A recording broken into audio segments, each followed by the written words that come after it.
লক্ষ্মীপুর জেলার রায়পুর উপজেলার এক অসহায় হতদরিদ্র দিনমজুর জসিম দীর্ঘদিন ধরে গ্যাং রোগে ভুগছেন।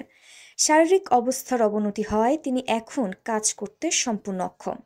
অর্থের অভাবে প্রয়োজনীয় চিকিৎসা নিতে পারছেন না।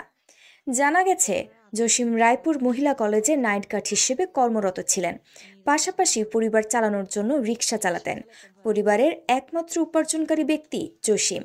তার এমন অসুস্থতার কারণে পরিবারটি চরম দুঃখ কষ্টে অমানবিক জীবনযাপন করছে। সরজমিনে গিয়ে দেখা যায়, বর্তমানে জসিমের অবস্থা গুরুতর। চিকিৎসকদের পরামর্শ অনুযায়ী জরুরিভাবে তার চিকিৎসা প্রয়োজন, কিন্তু চিকিৎসা ব্যয় বহন করার সামর্থ্য বা সম্পদ কোনোটাই তার নেই।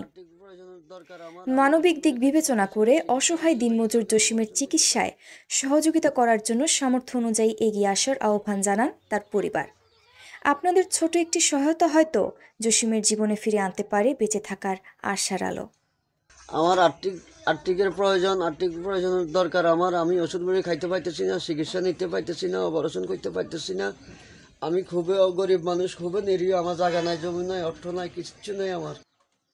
আব্দুল্লাল মামুনের তথ্যচিত্রে ঐশী মণ্ডল, চ্যানেল 21, লক্ষ্মীপুর, রায়পুর।